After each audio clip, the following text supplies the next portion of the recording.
Governo revela que para atender reivindicação dos caminhoneiros, outros tributos deverão ser reajustados. Mesmo após o acordo com o governo, motoristas entram no 8º dia de paralisações, em 25 estados e no Distrito Federal. Na segunda semana da greve, já falta combustível em pelo menos 8 aeroportos do país. Aulas suspensas. A paralisação dos caminhoneiros mudou também a rotina nas faculdades públicas. Após renúncia do titular, presidente da Itália indica o ex-diretor do FMI como primeiro-ministro interino. Imigrante que escalou um prédio em Paris para evitar a queda de um menino ganha a cidadania francesa. Tudo isso e muito mais agora, na edição de 1 da tarde. Olá, uma ótima tarde para você. Estamos chegando com as principais notícias do Brasil e do mundo com Daniel Caniato. E com Carolina Lorenzetti, uma ótima tarde para você, começando a semana, em segunda-feira, dia 28 de maio de 2018. E vamos saber quais são as notícias mais lidas nos portais na internet. Começamos com o portal UOL. Centrais sindicais descartam greve geral nesta semana. Olha, apesar do acordo com o governo federal, a dos caminhoneiros entra no 8º dia de paralisação.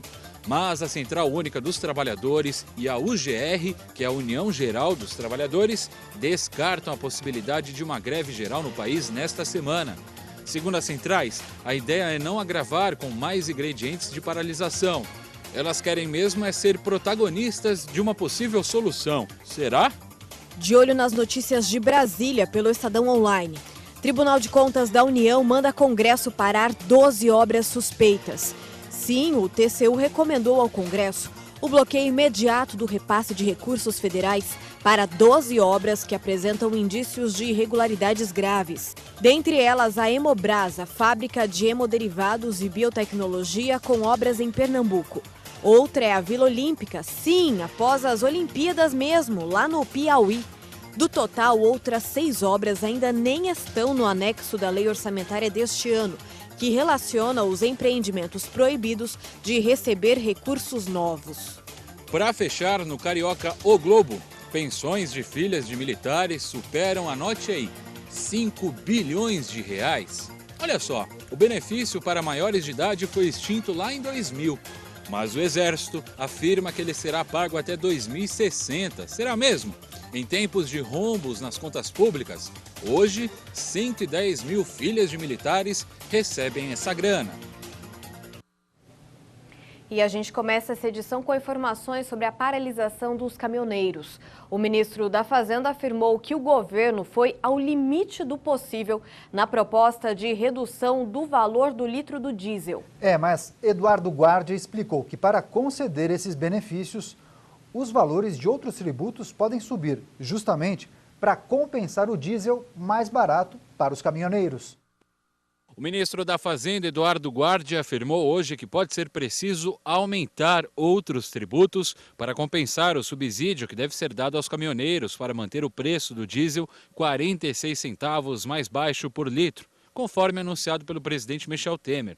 Segundo o ministro, este é um movimento compensatório que é exigido pela Lei de Responsabilidade Fiscal, em função da redução de 16 centavos do PIS/COFINS. Já os outros 30 centavos devem ser cobertos pelo orçamento da União. As medidas que nós estamos colocando aqui, elas podem ser majoração de impostos, podem ser eliminação de benefícios hoje existentes. O importante é que as medidas que a gente esteja adotando, que podem ser através de lei ou através de decreto, gerem o recurso necessário para fazer a compensação. A única coisa que eu não estou dizendo hoje é quais são as medidas, porque nós queremos aguardar a aprovação do projeto e a sanção pelo presidente para fazer uma coisa só. Então, por isso que eu estou dizendo, nós temos que tratar separadamente os 16 centavos que decorrem de medidas tributárias e os 30 centavos que decorrem do programa de subvenção.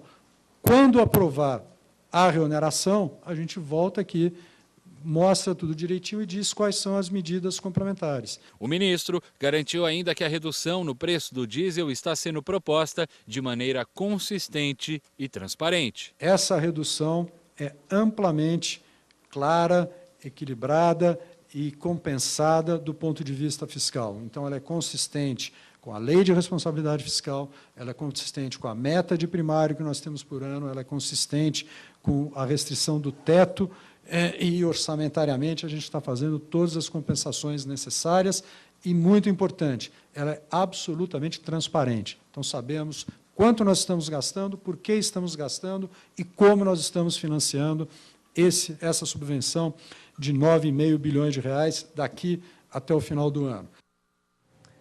E mesmo com o acordo do governo, os caminhoneiros entraram no 8º dia de greve. Ainda há protestos em 25 estados e também no Distrito Federal. O presidente Temer e os ministros fazem uma nova reunião após o anúncio das medidas para monitorar a paralisação e as ações do governo para retomar o abastecimento. Apesar da nova tentativa de acordo com o governo e representantes da categoria, os caminhoneiros não deram trégua e continuam parados nas estradas. A greve, que já dura uma semana, segue com bloqueios e manifestações em todo o país. O governo anunciou medidas que tratam da redução de 46 centavos no preço do diesel por 2 meses. Depois do período, os reajustes no valor do combustível devem ser feitos a cada 30 dias. Após o anúncio, o presidente cobrou a volta dos caminhoneiros ao trabalho e disse que fez a parte que lhe cabia para atenuar os problemas. Os representantes da categoria tinham dito que as estradas estariam liberadas com a publicação das medidas no Diário Oficial da União. Mas os caminhoneiros não se deram por satisfeitos e, desde cedo, continuam parados. Até o momento, os manifestantes não deram sinais de desmobilização e devem continuar o protesto. Um manifestante foi baleado ontem à noite por um caminhoneiro em Cariacica, no Espírito Santo. Testemunhas contaram que o motorista tentou furar o bloqueio, mas não conseguiu e atirou contra o grupo que participava da paralisação. O manifestante atingido foi levado ao hospital e já teve alta. E os empregados da Petrobras decidiram entrar em greve a partir de quarta-feira. Segundo a Federação Única dos Petroleiros, a paralisação vai durar 72 horas. Os funcionários reivindicam a redução dos preços do gás de cozinha e dos combustíveis e também a saída imediata do atual presidente da Petrobras, Pedro Parente. Os empregados são contra a nova política de preços da Petrobras, que, segundo a federação, reduz a operação das refinarias. A Bolsa de Valores B3 operou em queda hoje de manhã como reflexo da greve dos caminhoneiros. As ações da Petrobras caíram cerca de 8%. Já o dólar opera em alta e está sendo vendido a R$ 3,71. E muitos consumidores estão sofrendo para conseguir abastecer o carro. Na maioria dos postos, o estoque de combustível já acabou. E em razão dessa dificuldade, surgiu em São Paulo um mercado paralelo de etanol, como flagrou a nossa reportagem. Nem etanol, nem gasolina. A maioria dos postos de São Paulo está assim, de tanque vazio. Ao todo, o estado conta com mais de 8.000 locais para abastecer o carro. 2.000 só na capital paulista. Mas os consumidores estão sofrendo para encher o tanque. Eu aguento mais uma semana. Depois eu vou ter que começar a trabalhar de metrô. Os poucos postos que ainda têm algum combustível estão bastante concorridos. E agora nós vamos mostrar na prática o drama de uma pessoa que precisa de combustível hoje em São Paulo. Nós vamos a esse carro aqui, que é da nossa produtora. E a gente pode observar aqui, ó, olhando ali no mostrador, ele está com pouco combustível realmente. Só que nós descobrimos um posto de gasolina que ainda tem um pouco de etanol e um pouco de gasolina. E nós vamos até lá para tentar abastecer. Vamos ver como vai ser? Essa aqui é a Avenida Amaral Gurgel, onde fica o posto. Ela está localizada bem abaixo do elevado Costa e Silva, o famoso Minhocão. E a gente pode observar que toda a faixa da direita está ocupada pela fila. São veículos e mais veículos aguardando, tentando conseguir combustível. São quilômetros de fila. Nós finalmente conseguimos entrar na fila. Eu vou mostrar ali, ó. Nosso carro é o penúltimo, atrás, ou melhor, na frente daquele táxi. E essa fila vai até o fim desse quarteirão. E vem parar aqui, ó, na avenida. Ela dá a volta em todo o quarteirão. E esse ainda não é o final dela. Eu vou mostrar agora para vocês onde continua a fila. Aqui, ó, ao longo de toda essa avenida até chegar ao posto. São mais de 3 quilômetros de fila. e nós vamos ter que ter muita paciência agora. Por favor, fazer uma pergunta para você. Você está na fila aqui pro posto de gasolina aí. Mas o posto é na rua de trás ainda. Mas é essa fila aí, cara. Há quanto tempo você está aqui na fila? Tô meia hora aí. Eles aí. 40 minutos pra mais. Estamos esperando uns 40 minutos por enquanto. E vai tempo ainda, vai umas 2 horas, 3 horas fácil. E dá sorte ainda de chegar lá e ter gasolina. E ter gasolina, a gente tá na sorte aí. Se precisar ficar o dia inteiro aqui? Tem que ficar, né? Como é que eu vou andar com o carro sem gasolina? Como é que tá o seu carro aí, o tanque? Tá um pouco menos do meio tanque aqui, mas não tem o que fazer. Tem que esperar, cara. Completar no álcool. Tem que completar no álcool. Né? R$4 o litro estão vendendo ali. O maior roubo que tem no país, isso aí. Por favor, eu tô vendo você empurrar o carro aí. Já acabou o combustível? Não, ainda tem, pra economizar mesmo. Tem que fazer de tudo pra economizar, até empurrar o carro. Mais melhor, né, meu amigo? Depois de quase 2 horas na fila, a gente começa a andar um pouco mais rápido e chega ao posto. Finalmente, nós estamos no posto. Vamos ver agora aqui qual que é a situação. O que dá para observar é que tem um carro na bomba, mas também tem alguns cones, indicando que o local está fechado. Vamos ver se a gente consegue abastecer aqui, ó. Tem uma fita isolando, parece que a gasolina acabou. Parece que o álcool acabou. Mas esse motorista nos dá uma dica de como conseguir o combustível. E você agora, tem combustível suficiente para quanto tempo? Cara, tenho para chegar onde eu preciso agora e voltar para casa, acabou. Porque o preço subiu, agora parece que é tipo assim, só o mercado negro e tal. Mercado negro? Tem mercado negro? Eu não sei não, mas estou vendo o pessoal enchendo um galãozinho ali, mas não consegui não. Perto dali, em outro posto, nós encontramos um mercado paralelo. Repare que os motoristas estão abastecendo o carro usando um funil. Esse galãozinho salvou aí a pátria de vocês, né? Com certeza, viu? Que eu estava na fila aqui. De repente o álcool acabou aqui nas bombas. Eu dei uma volta e quando eu voltei aqui encontrei um colega aqui que ele estava guardando um álcool aí. Eu perguntei a ele se tinha, ele falou: o rapaz tem uns 55 litros aí, dá para dividir pra gente. A gasolina está guardada em um galão. O homem conta que o combustível foi separado por um funcionário do posto e vendido à parte. Esse galão é que salvou aqui muita gente. Salvou pra caramba. Eu ia ficar na mão. Faltava 1/3 para acabar o meu combustível. Eu peguei fila 2 horas, quando eu cheguei, acabou. Fui calibrar o pneu, aí o fretista falou que tinha sobrado esse galão, aí eu adquiri. Tô dividindo aí com algumas pessoas aí para ajudar, né? Sem saber que estava sendo gravado, o funcionário do posto confirma, separou o etanol para vendê-lo para algumas pessoas. Como você consegue reservar, cara? Então, eu cheguei, logo cedo eu já tirei, né? Guardei já para não ter novidade. E fala que o preço está bem acima do mercado. Consegui na Lapa ali no Chile, tava 6 pau, 7 pau. 6, 7 reais. O pessoal paga mesmo assim, né? Paga, né? E na segunda semana da paralisação dos caminhoneiros, falta combustível em pelo menos 8 dos 54 aeroportos do país administrados pela Infraero. O problema é registrado em São José dos Campos, São Paulo, Uberlândia, Minas Gerais, em Ilhéus, na Bahia, em Campina Grande e João Pessoa, na Paraíba, Juazeiro do Norte, no Ceará, em Aracaju, Sergipe e também em Teresina, no Piauí. Com as indefinições, alguns dos voos programados atrasaram e outros foram cancelados. Apesar da falta de querosene, os aeroportos estão abertos e têm condições de receber pousos e decolagens. Nos terminais em que o abastecimento está indisponível no momento, as aeronaves que chegarem só podem decolar se tiver combustível suficiente para a próxima etapa do voo. A Infraero informou que monitora o abastecimento de querosene de aviação por parte dos fornecedores que atuam nos terminais. A empresa está em contato com órgãos públicos ligados ao setor aéreo para garantir a chegada dos caminhões com combustível de aviação aos aeroportos de todo o país.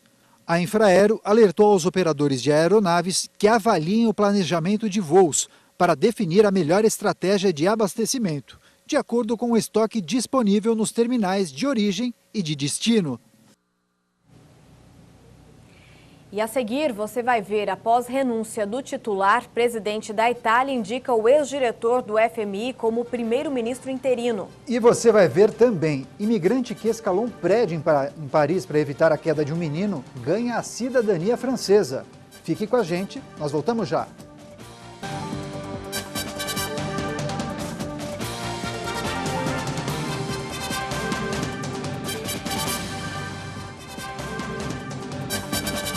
Estamos de volta, 1h22, uma ótima tarde para você. E o 8º dia de paralisação dos caminhoneiros mudou também a rotina das faculdades públicas. Além disso, no Rio de Janeiro, a rede municipal decidiu suspender as aulas e o desabastecimento de supermercados continua. Universidades federais suspenderam as aulas em 3 estados do Nordeste, Sudeste e Sul do país. Na rede estadual, as escolas de Minas Gerais, Rio Grande do Sul, Sergipe e Distrito Federal ficaram fechadas. Na rede municipal, apenas a cidade do Rio de Janeiro decidiu cancelar o dia letivo de pouco mais de 650 mil alunos. Nos supermercados, faltam itens como batata, cebola, tomate e as verduras em geral. Algumas redes estão limitando a quantidade dos produtos por consumidor para controlar o estoque. A Associação Paulista de Supermercados estima que os prejuízos em todo o país já chegaram a 1 bilhão e 300 milhões de reais.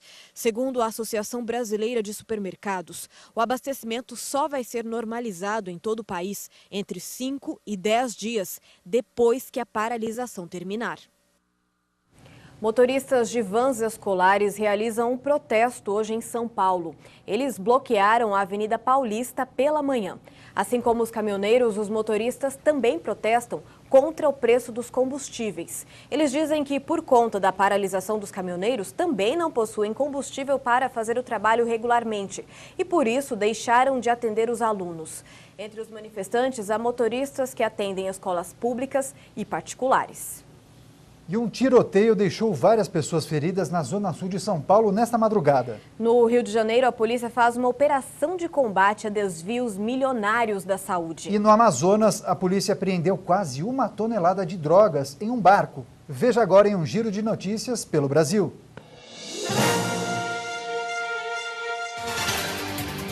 17 pessoas ficaram feridas em um tiroteio na zona sul de São Paulo. Um motociclista saiu atirando durante uma festa na madrugada. Uma menina de 10 anos e um rapaz foram baleados e seguem no hospital. As outras vítimas tiveram ferimentos leves. O atirador não foi identificado e conseguiu fugir. No Rio de Janeiro, a Polícia Civil e o Ministério Público do Estado realizam uma operação contra um desvio milionário na saúde municipal. Segundo as investigações, foram desviados 6 milhões de reais em contratos para programas de capacitação de médicos entre 2014 e 2015. A operação cumpre 27 mandados de busca e apreensão. A Polícia Federal prendeu 7 pessoas por tráfico internacional de drogas no Amazonas. Entre os presos estão 2 brasileiros. No total, 932 quilos de entorpecentes foram encontrados em uma embarcação que seguia pelo rio Solimões. Um homem de 28 anos foi linchado por moradores em Araguaína, no norte do Tocantins. Segundo a polícia, a vítima tinha 28 anos e foi flagrada cometendo um furto. Quando a polícia chegou, o homem já estava sem vida. O caso vai ser investigado. Destaques internacionais: o surto de ebola no Congo já provocou 12 mortes. E além disso, 35 casos da doença foram confirmados. A vacinação contra a doença já começou nas áreas afetadas. As prioridades são os trabalhadores de saúde e as pessoas que tiveram contato com infectados. Os casos totais de ebola, incluindo os que ainda estão sem confirmar, nas 4 áreas mais afetadas, se mantêm em 54. 6 deles são suspeitos, 13 prováveis e os 35 restantes confirmados. No ano passado, já havia sido registrado um surto da doença, que ocasionou 4 mortes. A OMS liberou $1 milhão de seu fundo de contingência para emergências para apoiar as atividades de resposta nos próximos 3 meses, com o objetivo de impedir a disseminação do ebola nas províncias e países vizinhos. Entre o fim de 2013 e 2016, uma terrível epidemia atingiu a África Ocidental, causando mais de 11 mil mortes em cerca de 29 mil casos, mais de 99% na Guiné, na Libéria e em Serra Leoa. O presidente da Itália, Sérgio Mattarella, indicou hoje o ex-diretor do Fundo Monetário Internacional como primeiro-ministro interino. Ele vai ter a função de formar um novo governo e também levar uma certa estabilidade ao turbulento cenário político e constitucional do país. Carlo Cottarelli anunciou que vai dirigir um governo neutro que garanta a organização de novas eleições até 2019.